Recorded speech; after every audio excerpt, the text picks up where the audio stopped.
Right now, more than 13 billion miles from where you are sitting, that is around 21 billion kilometers, a spacecraft no larger than a grand piano is drifting through absolute darkness. Voyager 2 has not seen a planet in almost 4 decades. Its power is failing. Its instruments are being switched off, one by one, and every single year, the plutonium heart that keeps it alive loses another 4 watts of electricity it will never get back. Most people think the question about Voyager 2 is how far it can travel. It is not. The real question, the one that should stop you cold, is this. What is the last meaningful place Voyager 2 will still reach while it can still speak to us, before it goes silent forever and becomes nothing more than a dead object drifting through eternity? Because here is the part almost no one talks about. The engineers who care for it can already calculate the year the last signal will arrive. They know, roughly, when the machine will die. And bolted to its side, sailing out into that same silence, is one of the strangest, most human things we have ever sent into space, a recording of a single heartbeat. We will come back to whose it is and why it matters before the end. To understand what Voyager 2 is truly facing out there in the dark, we have to go back to the very beginning, to a rocket, a rare alignment of worlds, and a machine that was never meant to last this long. Chapter 1: The Little Machine Drifting in the Dark. On the 20th of August, 1977, a rocket lifted off from Cape Canaveral in Florida, carrying a spacecraft roughly the size of a small car up into the sky. It weighed about 825 kilograms, or a little over 1,800 pounds. It carried 11 scientific instruments, a tall antenna to speak with home, and one strange, beautiful object bolted to its side, a gold-plated copper disc holding a curated portrait of the world that built it. Sounds, images, music, all chosen to represent an entire civilization. The machine was called Voyager 2. 16 days later, its twin, Voyager 1, followed it into the black. Together, the two of them began a journey that would quietly rewrite what human beings understood about the solar system and about their own small place inside it. Most people know the broad shape of what happened next. Voyager 2 reached Jupiter in the summer of 1979. It watched volcanoes erupting on the little moon Io, throwing sulfur high above the surface, the first active volcanoes ever seen anywhere beyond Earth. It saw the cracked, icy face of Europa, a smooth shell laced with long fractures, and the first hints that an ocean might be hiding somewhere beneath it. It studied the great banded storms of Jupiter in a detail no telescope on Earth could reach. Then it swung on to Saturn in the summer of 1981, moving through the delicate architecture of the rings, examining moons, before continuing on toward 2 worlds no spacecraft had ever visited, and none has visited since. And this is where the story of Voyager 2 stops being an ordinary space mission and becomes something rarer, because it was riding a piece of luck that only comes around every 176 years. In the summer of 1964, a young man named Gary Flandreau was working as a student at the Jet Propulsion Laboratory in California. He was given what sounded like a dull assignment: map out possible routes to the outer planets. But as he plotted the positions of Jupiter, Saturn, Uranus, and Neptune, he noticed something extraordinary. The four giant worlds were drifting into a rare alignment, a formation that would let a single spacecraft use the gravity of each planet to sling itself onward to the next. A tour of all four giants in one continuous journey. That alignment only lines up once about every 175 years. Flandreau worked out that the perfect moment to launch was 1977. He was, quite simply, the first person to see the door, and the door was about to open. They called it the Grand Tour, and Voyager 2 was the only machine that would ever fly the whole thing. In January of 1986, it reached Uranus, the first spacecraft ever to do so, and to this day, the only one. It found new moons. It found something no model had predicted, a magnetic field tilted almost 60 degrees from the planet's axis, crooked and off-center, as if the machinery generating it worked by rules that applied nowhere else. Scientists are still trying to explain it, more than 40 years later, and the only data they will ever have came from a single pass that lasted a matter of hours. One spacecraft, one chance. No second visit is planned in your lifetime or your children's. 3 years later, it reached Neptune and flew past its largest moon, Triton. And there, on a frozen world so far from the sun that the surface sits at around minus 235 degrees Celsius, roughly minus 391 Fahrenheit, Voyager 2 saw the last thing anyone expected: geysers, plumes of nitrogen gas erupting from beneath the ice, throwing dark material miles into the thin sky. A world that should have been dead and still was, somehow, alive underneath. That single discovery quietly reshaped where scientists thought life and heat could exist, and pointed the way toward the ocean moons we still dream about today. And once again, all of it came from a single flyby, by a single machine that would never come home. There is something worth pausing on here, about that magnetic field at Uranus. On Earth, our magnetic field is generated deep in the core and lines up roughly with the way the planet spins, like a bar magnet set neatly along the axis. On Jupiter and Saturn, the same basic rule holds. Uranus broke it completely.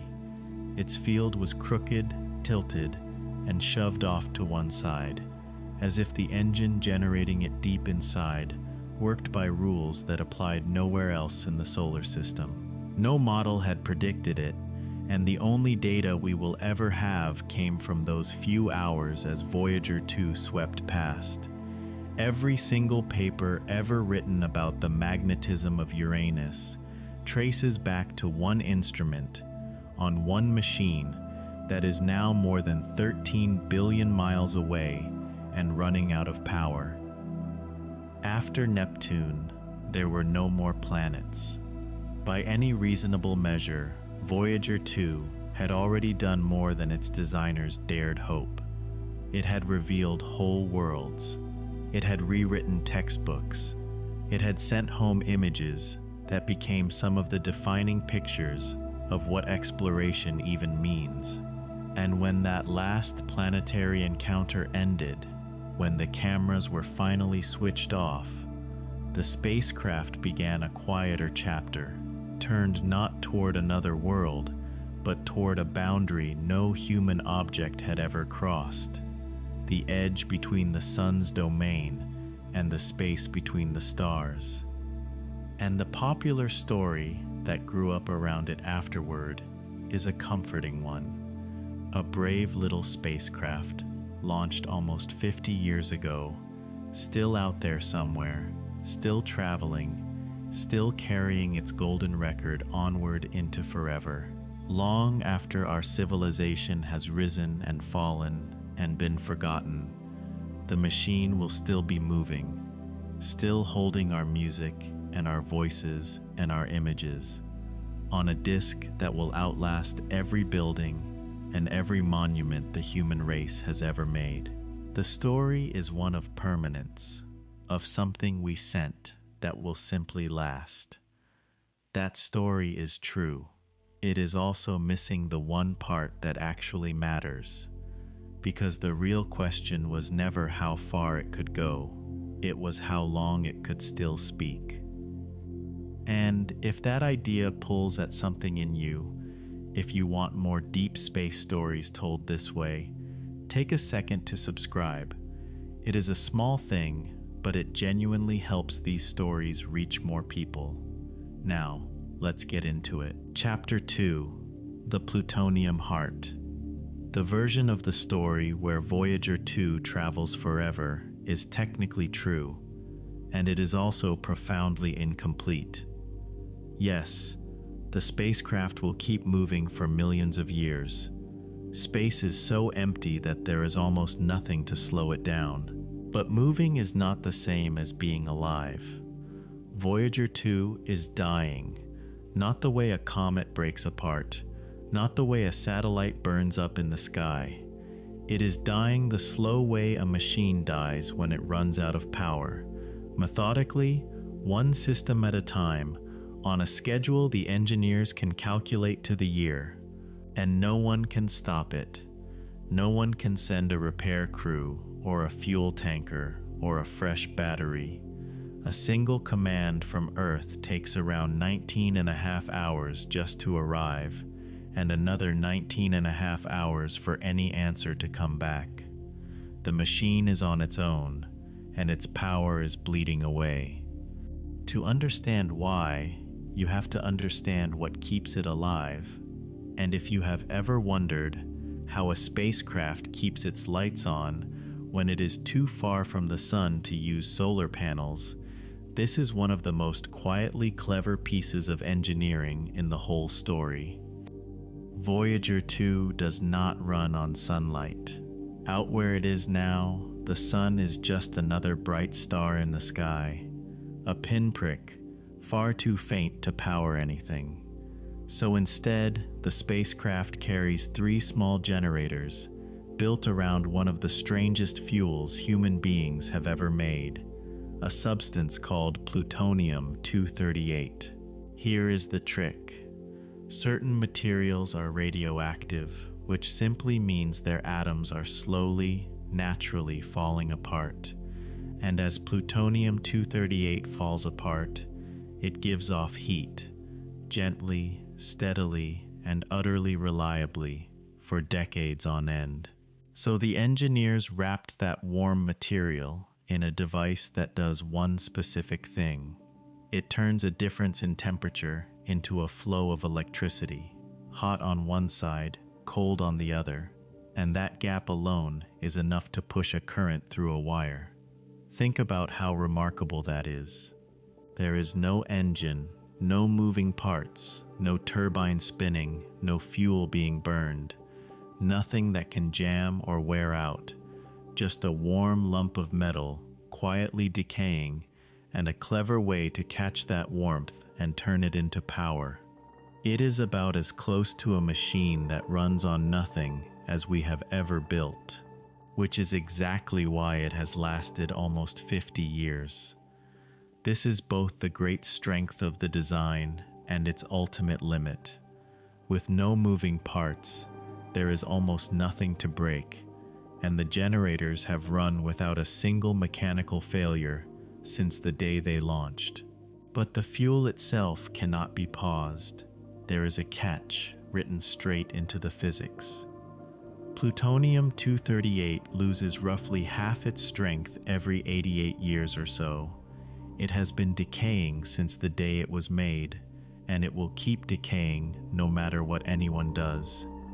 Which means Voyager 2 loses about 4 watts of electrical power every single year, and that number is real, confirmed again and again by the engineers who run the mission at NASA. 4 watts, gone for good, every year, with no way on Earth or anywhere else to put them back. The decline is not sudden, it is relentless. A line on a graph that only ever slopes downward, from the moment of launch to the moment the machine finally goes quiet. To feel how thin that margin really is, consider how little power the spacecraft had to begin with. At launch, all three generators together produced around 470 watts. That is about the same as 4 or 5 household light bulbs. Everything Voyager 2 has ever done, every image of Jupiter and Saturn and Neptune, every measurement, every signal sent home across billions of miles, all of it ran on less electricity than it takes to run a microwave oven. And today, after almost 50 years of decay, only a fraction of that remains. The signal it sends now trickles home at about 160 bits per second, roughly the speed of an old telegraph. So the machine faces an impossible arithmetic. The computers need power, and these are not modern computers. They run far slower than the phone in your pocket, yet without them, the spacecraft cannot understand a single command from Earth, or organize a single piece of data to send back. The system that keeps the spacecraft steady and its antenna aimed at home needs power, holding its position against the void using a star and the sun as reference points. The heaters that stop the fuel lines from freezing solid in the deep cold need power. The transmitter that lets it speak to Earth needs power, and the scientific instruments need power. Add it all up, and there is no longer enough for everything at once. Something has to give. That is why the instruments have been going dark. Not because they broke, not because they failed, but because there is simply not enough electricity to keep them running alongside everything else the spacecraft needs just to stay alive and pointed at home. And every instrument that shuts down is a sense that Voyager 2 loses forever. A way of feeling the universe around it that goes quiet and never comes back. The spacecraft does not get those senses back.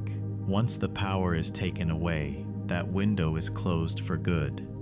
There is one more thing worth understanding before we go on, because it is the achievement that makes the loss so sharp.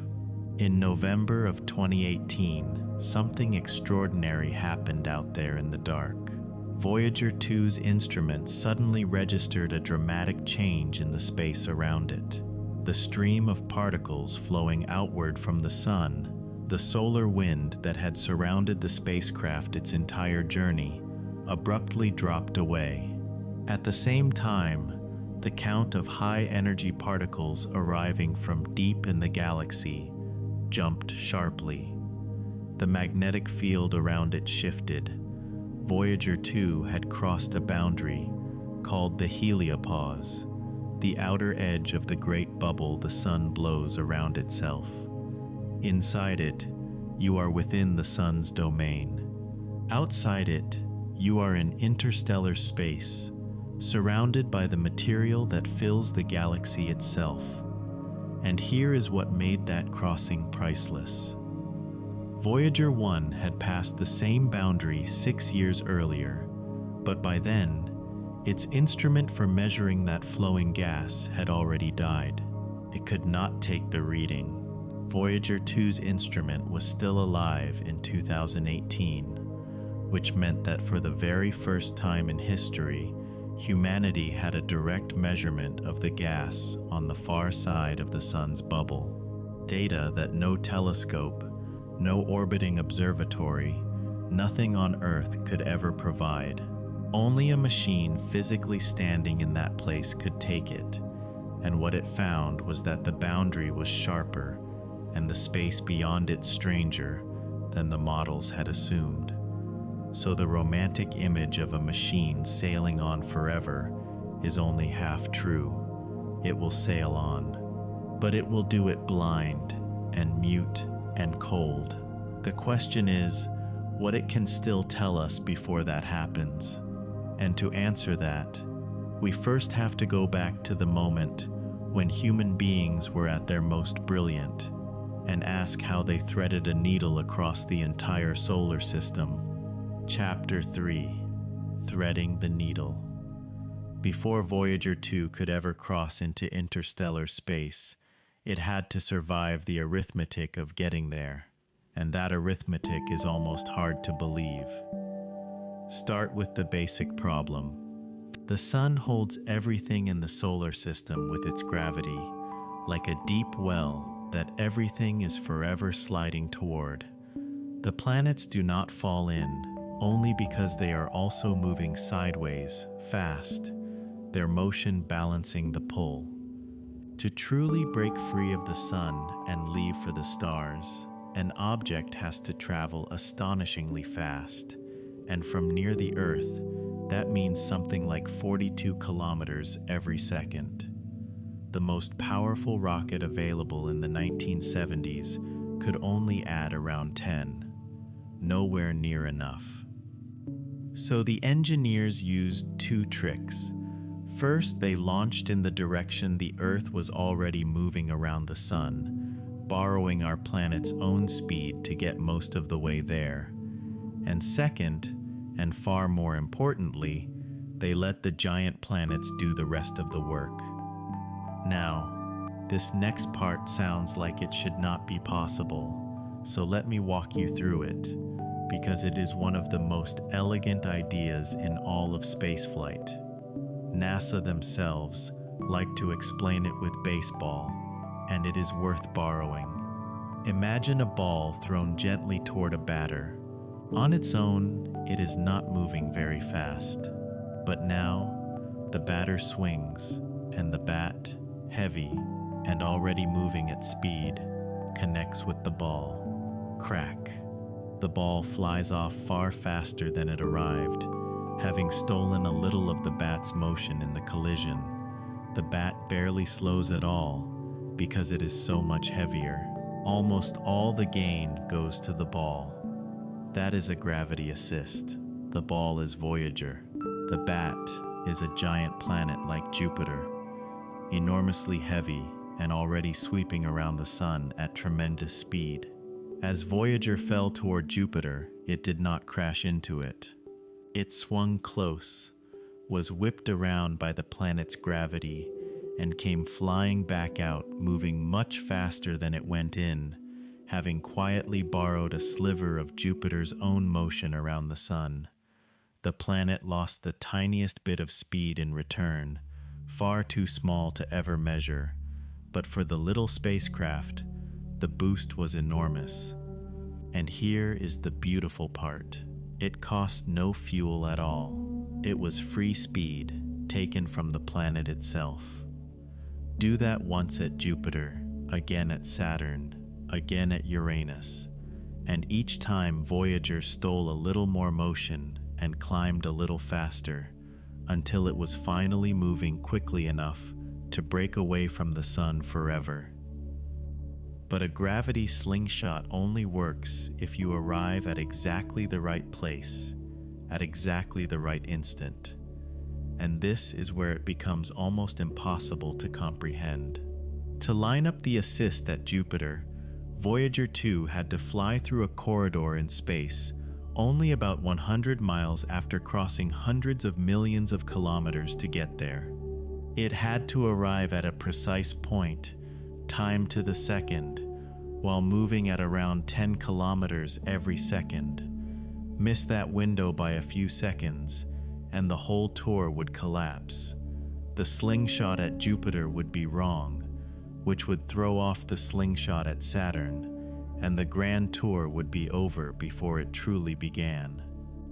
And to hold that kind of aim, the spacecraft had to know exactly where it was pointed at all times. It used a small sensor to lock onto the sun as the brightest object in the sky, and a second one to lock onto a chosen star, fixing its orientation in 3 dimensions. When those references were briefly blocked, as it swept past the planet, or turn to take a photograph. A spinning gyroscope inside it kept track of exactly how far it had rotated, so it always knew how to turn its antenna back toward Earth. And to measure its speed, engineers on the ground would send a signal up, time precisely how long it took to answer, and from that work out both how far away it was and how fast it was moving. Every few days, they would check that path against the one they wanted, and if the machine drifted even slightly, they would send a command to fire a small thruster and nudge it back on course. So how well did they do? Voyager 2 arrived at its target point at Jupiter just 1.4 seconds late, and only 60 kilometers, about 37 miles, off course. After a journey of hundreds of millions of miles, guided by computers far weaker than the phone in your pocket, the machine hit its mark almost perfectly. It is one of the most precise pieces of navigation human beings have ever pulled off, and it was done with the technology of half a century ago. And behind that number is a person. The man who first saw the Grand Tour, Gary Flandreau, is still alive today, well into his 90s, having circled the sun more than 90 times himself. He worked out the path by hand, at a desk, with the tools of the 1960s. When you hear people say that the engineers were geniuses, that this should have been front-page news, this is what they mean. A generation of people, working with slide rules and early computers, reached out and touched the outer edge of the solar system with something close to perfect aim. That is the part worth sitting with for a moment. The same species that threaded this needle across 1 billion kilometers, that planned a journey lasting decades and hit its mark to the second, that same species is now watching, powerless, as the machine it built so brilliantly runs quietly out of time. We reached our highest point of skill and patience to send it out there, and now all that skill can do is decide, gently, which part of it to let go of next. Chapter 4: Choosing What to Lose. This is what it actually looks like to manage a dying spacecraft. You do not get to save everything. You get to choose what to lose, and every choice is permanent. Think about the arithmetic the mission team lives with. Every year, 4 more watts slip away. The computers still need power. The transmitter still needs power, and so do the small heaters that keep the fuel lines from freezing solid in the deep cold. Because if that fuel freezes, the thrusters stop working, and if the thrusters stop working, the antenna drifts away from Earth, and the mission simply ends. Not with a crash, with silence. So in recent years, the engineers have started switching off heaters, one at a time, accepting the risk of a frozen line in exchange for a few more watts to keep an instrument alive a little longer. Each decision is a quiet gamble with no way to take it back. And they have been switching off the instruments too, on a careful schedule. In October of 2024, they turned off the instrument that had once confirmed the spacecraft crossing into interstellar space. Then, in early 2025, more shutdowns came. In February that year, NASA switched off the cosmic ray instrument on Voyager 1. In March, they switched off another instrument on Voyager 2. And the cosmic ray instrument on Voyager 2 is scheduled to go dark during 2026, leaving it soon with only 2 working senses out of the 11 it launched with. Every one of those shutdowns was announced plainly, in the language of power budgets and conservation. But underneath that language, each one is a small death, a window closing that will never open again. And here is the part that stays with people. The engineers who make these calls have spent their careers, in some cases, their whole working lives, tending to a machine that is older than most of them are. They know its quirks the way a doctor knows a patient of many years. They can see the curve of its decline. They can calculate the year the last instrument will go dark and estimate when the final packet of data will arrive on Earth, and after that, nothing. They are watching something they have cared for across 13 billion miles slowly slip away, and there is almost nothing they can do except decide, with enormous care, which sense to take away next, and which to protect for as long as the physics will allow. It is managed with the precision of surgeons and the quiet grief of someone sitting through a long goodbye. To understand just how fragile that thread has become, consider what happened in the summer of 2023. On the 21st of July, a routine set of commands went up to the spacecraft. Buried inside them was an instruction that nudged the antenna just 2 degrees away from Earth. 2 degrees. Hold your arm out and move your finger 2 degrees, and the motion is almost nothing. But across 12 billion miles, it was enough to point the antenna's narrow beam away from every receiving station on the planet. One tracking pass, the signal was there. The next, it was gone. For the team, the silence that followed was unlike anything they had faced. They were almost certain the machine was fine, that it was a pointing error, not a catastrophe. But knowing the likely cause and being able to fix it were 2 very different things, because the spacecraft could no longer hear them. So they tried something close to a last resort. There is one dish on Earth powerful enough to reach Voyager 2, the great antenna in Canberra, Australia. From there, they sent the equivalent of an interstellar shout, a command blasted out at full strength across more than 12 billion miles, hoping enough of it would spill into the spacecraft's receivers to nudge it back toward home. Then they waited. With a signal that takes around 18.5 hours each way, it would be roughly 37 hours before they knew if it had worked at all. For days, there was nothing, and then, in the early hours of the 4th of August, the great dishes picked up a carrier signal. The machine had heard the shout. It had turned itself back toward Earth, and the connection, for now, held. Around the same time, on Voyager 1, the team took a gamble that sounds almost impossible. Its main thrusters were slowly clogging, and its backups were beginning to clog too. So they decided to try waking up a set of original thrusters that had been switched off 21 years earlier.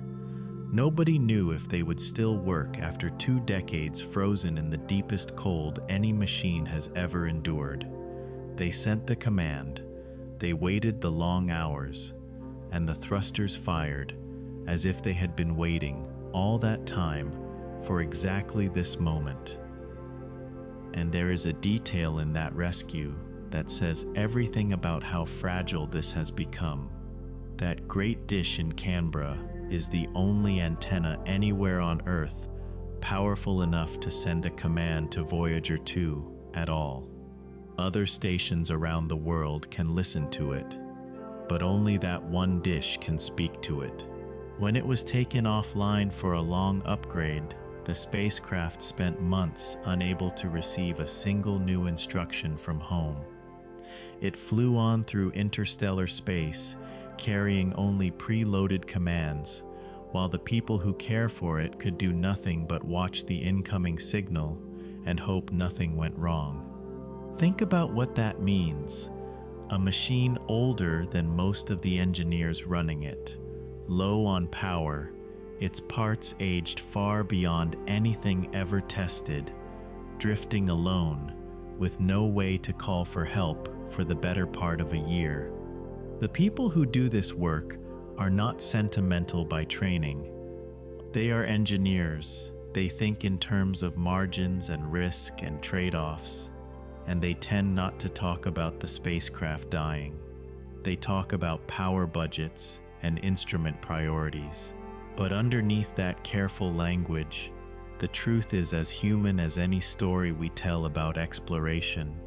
A machine built by human hands, carrying instruments designed by human minds, is alone at the edge of everything, doing something no other object can do, and slowly running out of the power it needs to keep doing it. Their grief, if they feel it, shows up not in words, but in the care they bring to every last decision, in the determination to pull one more measurement, one more month, one more whisper of data out of a dying machine before the curve finally reaches zero. That is the texture of keeping Voyager alive now. It is not dramatic in the way a launch is dramatic. It is quiet, patient, and deeply human.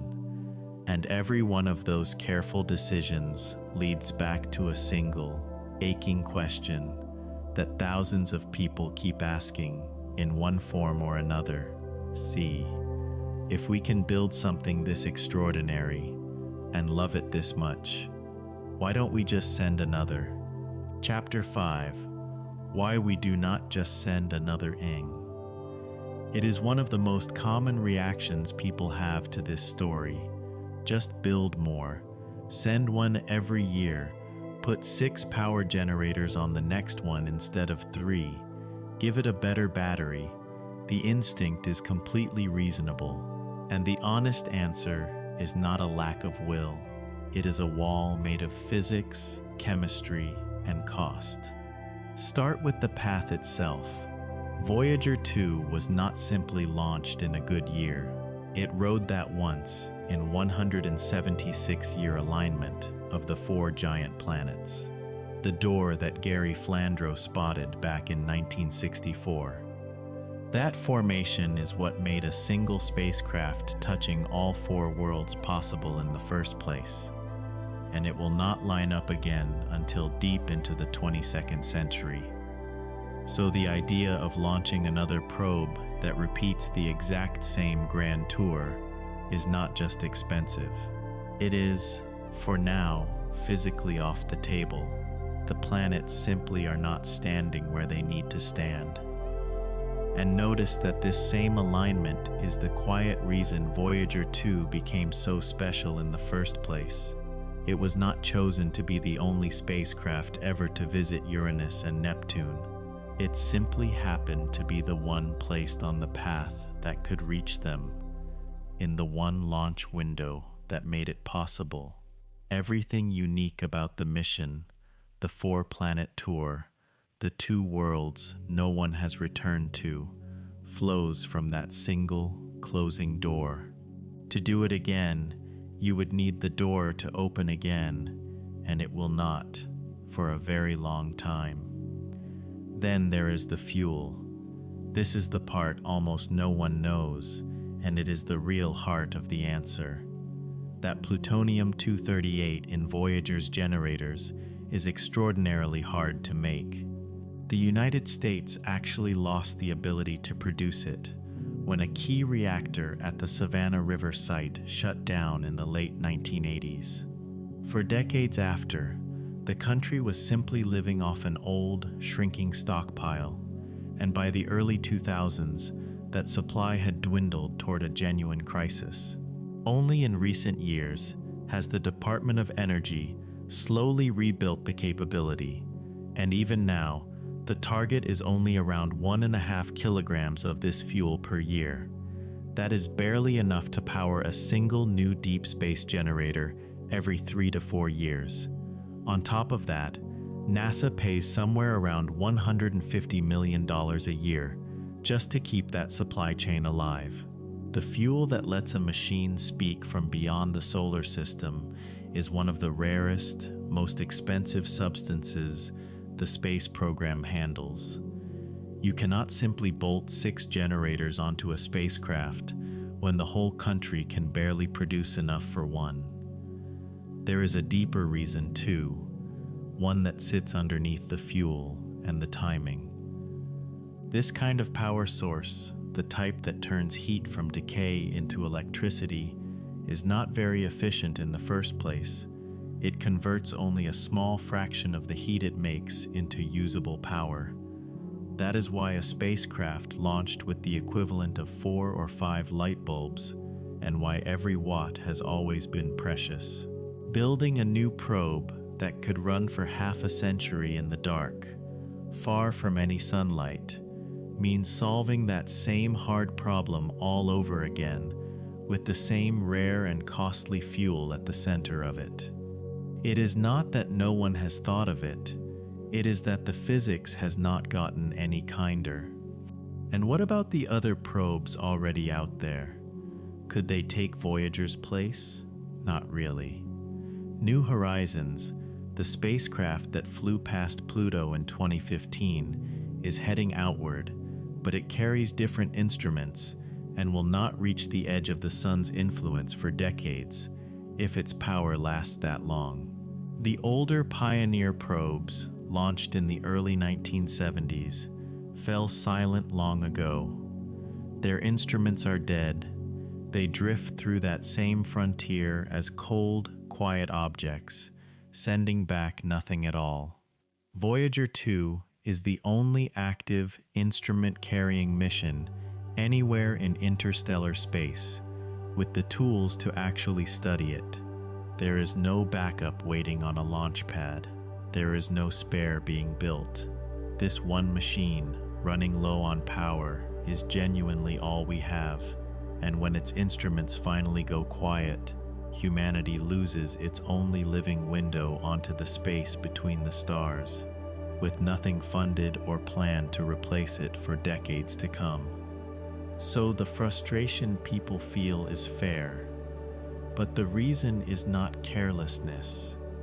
It is that this particular combination, the right alignment, the rare fuel, the specific instruments, the decades of patience, came together once, and letting it go is not a choice anyone is making. It is a limit we are running into, which brings us to the question that actually matters most right now. If this one machine is all we have, then where exactly is it, and what is it still able to tell us before the power runs out? Chapter 6. The final place is here. When people hear the phrase, the final place Voyager 2 will reach, they usually picture a destination, a line on a map, some distant border in space with a name that the spacecraft is flying toward and will one day cross. That instinct is natural. It is also wrong, and correcting it is the whole point. Voyager 2 already crossed its most dramatic border years ago, back in 2018. And to picture what it crossed, it helps to know one thing most of us are never taught. The sun is not just a ball of light sitting quietly in space. It is constantly breathing out. A steady wind of tiny charged particles streaming off its surface in every direction, racing outward across the whole solar system. That wind blows a vast bubble around us, far bigger than the orbit of any planet. Everything you have ever known, every world, every mission, every human being who has ever lived, has spent its entire existence inside that bubble. It is the sun's own private pocket of space. But a bubble has an edge. Eventually, far past the last planet, the sun's wind grows too weak to push any further, and it meets the thin gas that drifts between the stars. That meeting point is the wall of the bubble, and in 2018, Voyager 2 sailed straight through it, out of the sun's pocket of space and into the galaxy proper for the first time. That was the headline moment, and it deserved to be. But here is what almost no one realizes. The space on the other side is not a single, uniform emptiness stretching identically in every direction. It has texture, it has structure, changes in how thick the gas is, in its pressure, in the magnetic field threading through it, that scientists are only just beginning to map. And Voyager 2, with its last working instruments, is the only tool humanity has to map any of it. Think of it this way. Imagine you have spent your entire life inside a large, well-lit house, and you know every room. One day you open the front door and step outside for the very first time. You are standing on the porch. The air is different. The light is different. You know you have left the house, but you have not yet explored the yard or the street or the neighborhood beyond. Everything you can see from that porch is new, and every step further from the door takes you somewhere no one has ever been. Voyager 2 is on the porch. It crossed the threshold in 2018, and every day since, it has been walking a little further from the door into a place that exists nowhere in human experience. And its crossing was special even compared to its twin. Voyager 1 had passed this same boundary 6 years earlier, but the instrument that could directly measure the gas out there had stopped working long before. Voyager 2 still had that sense intact when it crossed, which made its passage the first time humanity ever directly measured the conditions on the other side. Two spacecraft, crossing at widely separated points, gave scientists their first real comparison of that boundary, and showed that it is not a smooth, even shell, but a complex, shifting thing that changes from place to place. And the two senses it has left are showing us that place. One is its magnetometer, which feels the magnetic field out there.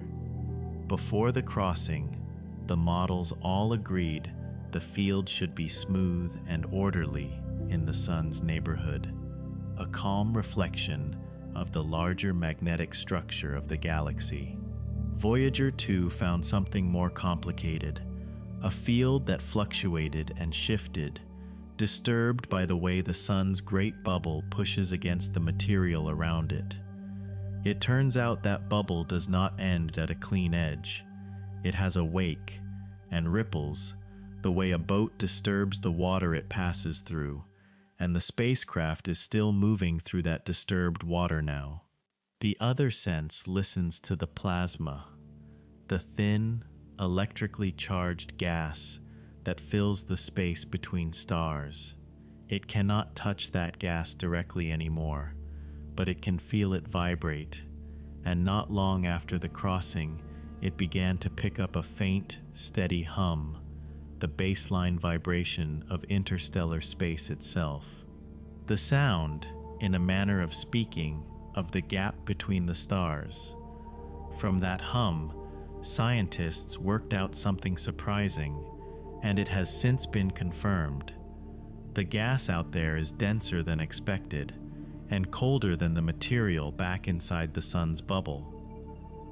Now and then, the instrument even catches something stronger, a burst of vibration set off by a shock wave from the sun, an eruption from our own star that has traveled all the way out past the edge and rung the interstellar gas like a bell, months or even years after it left home. These are the first direct measurements of their kind, ever. No telescope can make them. Only a machine physically present in that place, feeling it in the dark. And this matters far beyond our own solar system. Every star with a wind blows a bubble like the sun's around itself, and the size and shape of that bubble decides how much cosmic radiation reaches the worlds orbiting inside it. Understanding how our own bubble meets the space around it, how it shields us, how it flexes, feeds directly into how scientists judge the radiation environments of planets around other stars, and with them, the odds of those worlds being able to hold life. So the readings Voyager 2 is taking from this one small stretch of space quietly reach into questions about worlds we will never visit. When the measurements stop, those models do not vanish, but they freeze. They become a snapshot of what we understood the day the instruments died, rather than living tools that keep getting sharper as new data arrives. That is why every remaining year matters so much. The readings are not routine. They are first of their kind glimpses of a frontier with no backup plan behind it. If the magnetometer fails tomorrow, we lose our only direct window onto the interstellar magnetic field. If the plasma instrument fails, those density measurements simply stop, and there is no spare waiting to take over. The scientists who work with this data have described it plainly. They are watching a window close that may not open again in their lifetimes. The interstellar medium does not wait for us to build a replacement. It shifts and flows and responds to events across the galaxy, and every day without a direct measurement is a day of that story lost for good. The final place is not somewhere ahead of Voyager 2. It is the ground it is quietly crossing right now, in this exact stretch of time. But even the porch has an edge of its own, and that edge is not made of space. It is made of physics. Chapter 7, When the Thread Breaks. So the mission does not end at a place, it ends at a moment. And that moment is set by a law so simple you could write it on a single line. There will come a day, sometime in the 2030s, when a technician at a ground station reviews the data from a routine tracking pass. The antenna will have been aimed at the patch of sky where Voyager 2 should be, out toward the constellations it is drifting through, moving a little further from the sun each year. The receiver will have been tuned to its frequency, the amplifiers turned up to their most sensitive setting, and the result will be one the whole team has seen coming for years and never quite been ready to accept. No signal detected, not a weak signal, not a signal buried in noise, nothing. And here is the strange, quiet detail that makes that moment unlike any other in the history of exploration. Voyager 2 will probably not have stopped transmitting. Its little transmitter may still be pushing its signal out into the dark, sending ones and zeros toward a planet it can no longer sense. But the signal will simply be too faint to find. The spacecraft will be talking. The Earth will have stopped being able to hear. That is not a malfunction. It is not a failure of engineering. It is physics, one of the most basic laws there is, and it is easy to feel for yourself.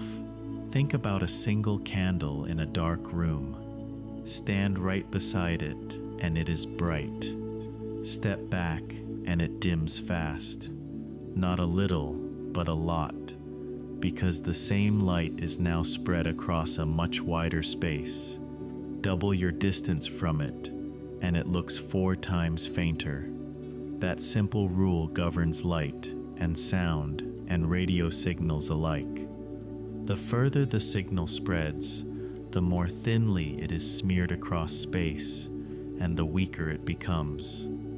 Now stretch that candle across 13 billion miles.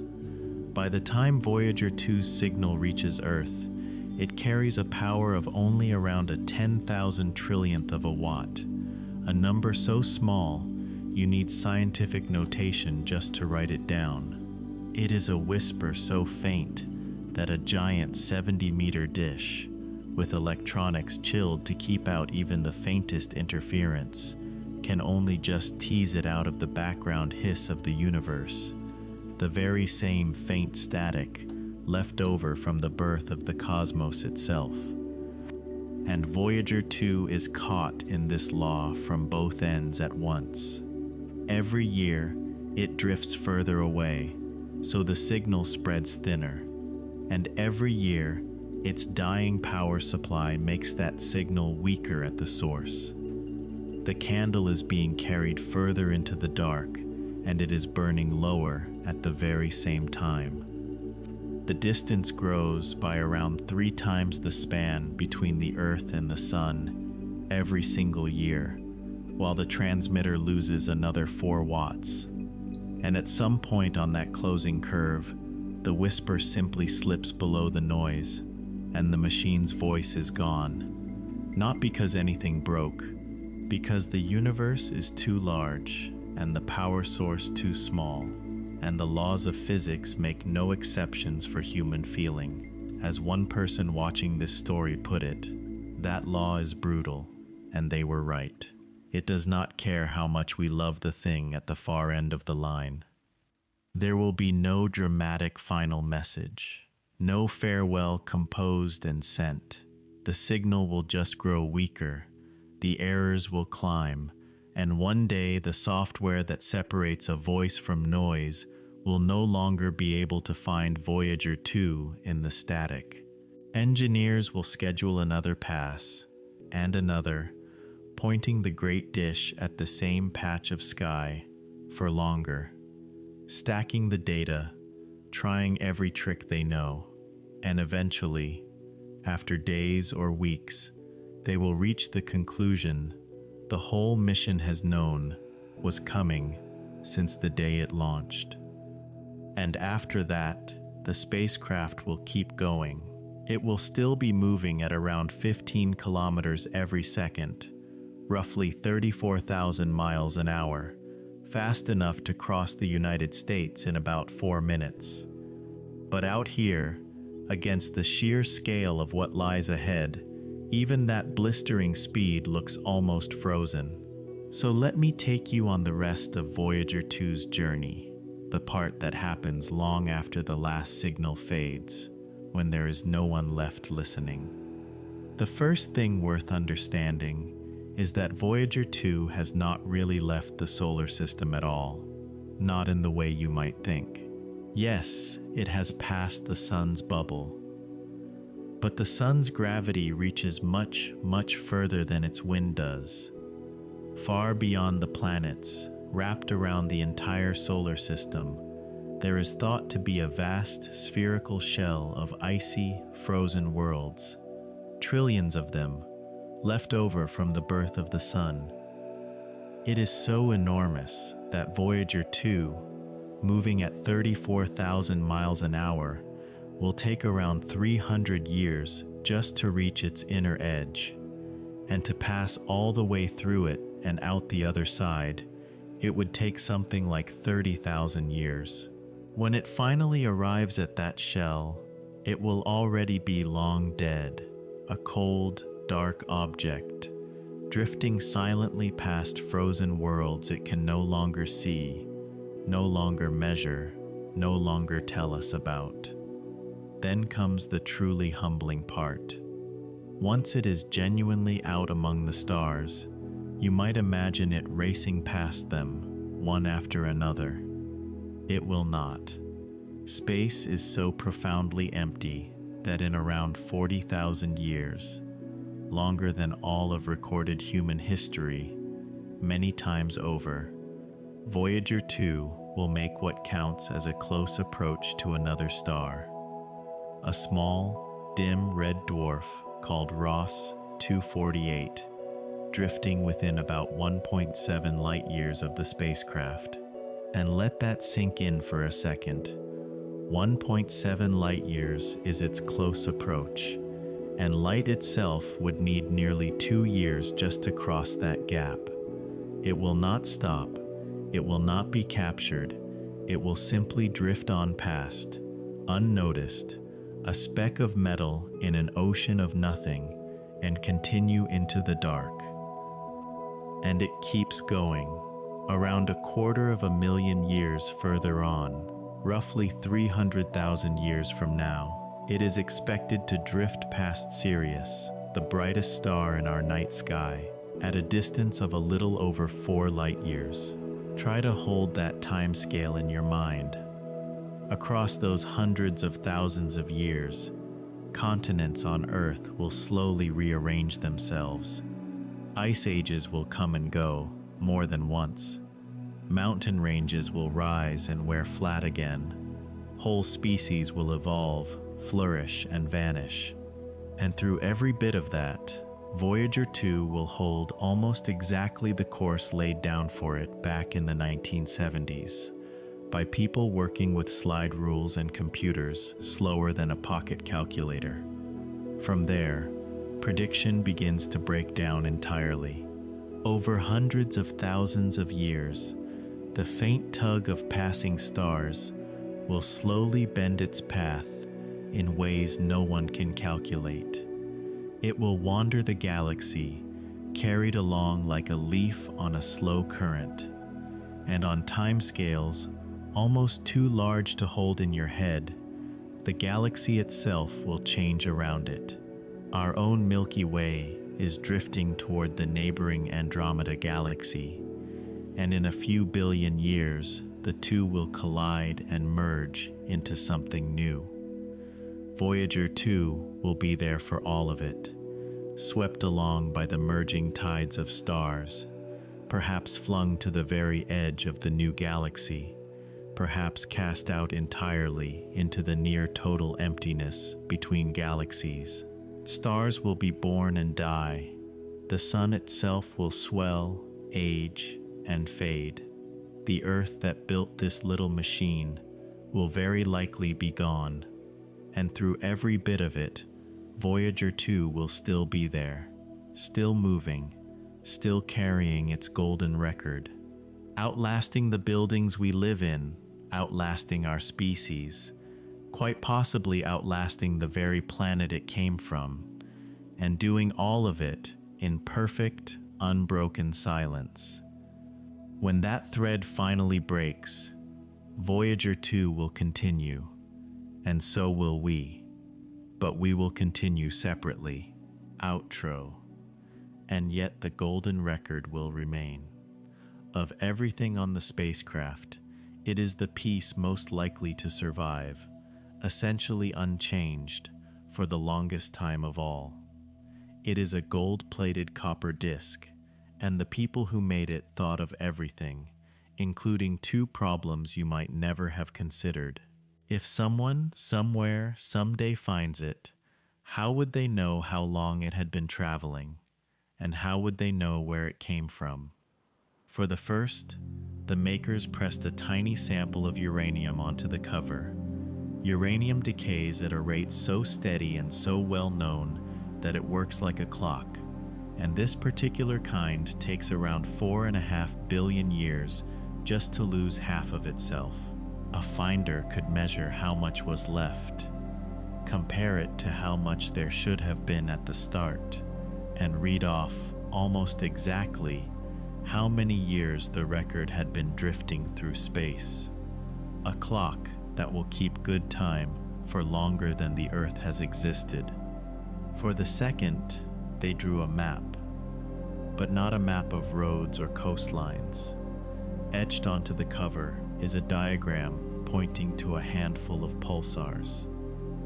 A pulsar is the tiny, dense corpse of a dead star, spinning incredibly fast and sweeping a beam of radiation around like a lighthouse, flashing with a rhythm all its own.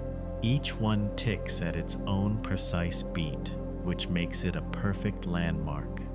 By showing our sun's position relative to these cosmic lighthouses, the makers wrote down the address of Earth in a language any advanced finder could read, a set of directions home, written in the physics of the galaxy itself. And on the record itself, long after the last signal fades, will still be the sound of rain and bird song, whale calls, and thunder. 90 minutes of music, from Bach and Beethoven to Chuck Berry. Photographs of people eating and learning and holding one another. And greetings in 55 languages, some of them, like ancient Akkadian, already long dead here on Earth. One of those greetings is not from a scientist or a world leader at all. It is the voice of a 6-year-old boy, Carl Sagan's own son, who leaned into the microphone and said simply, "Hello from the children of planet Earth." And there is one more thing on that disc, quieter than all the rest, that almost no one knows about. While the record was being made, two of the people building it, Carl Sagan and a young woman named Anne Druyan, the project's creative director, fell in love.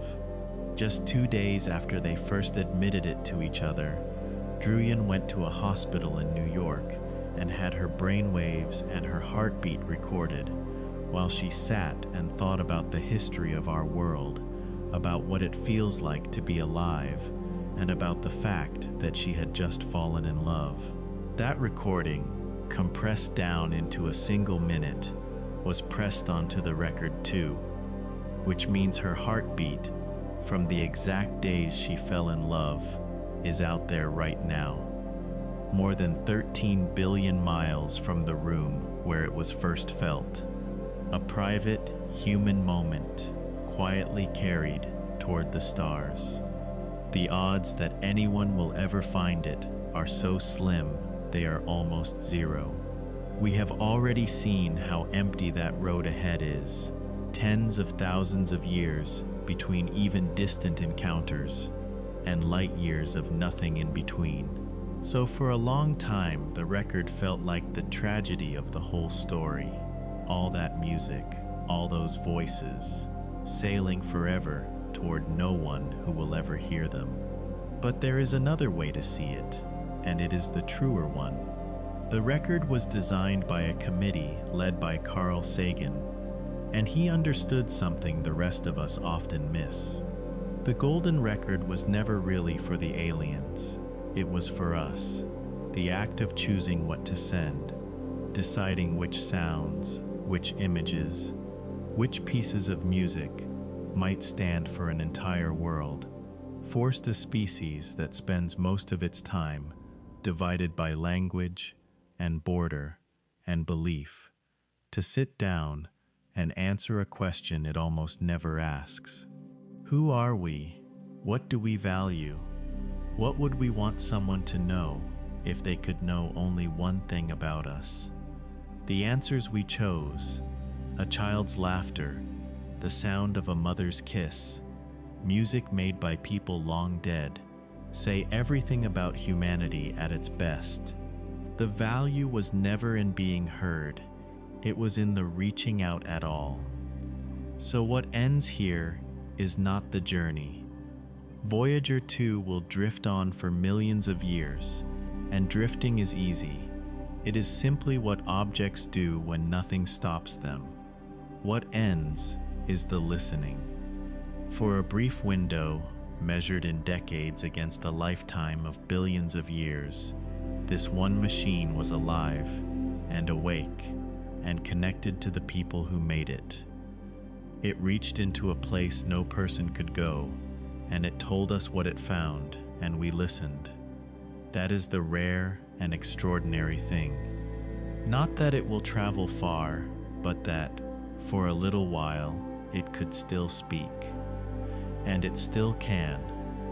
Right now, data is arriving at ground stations on Earth, nearly a full day old, carrying measurements from a frontier we may not visit again for generations. Every packet is a word in the last conversation we will have with our most distant messenger. It makes you wonder, if you could add one more thing to that golden record, one sound, one image, one line to speak for all of us, what would you choose? I would love to read your answer in the comments. And if this is the kind of story you want to keep hearing, subscribing tells me to keep making them. So while the signal is still there, it is worth doing the one thing the whole story asks of us. Listen while you still can.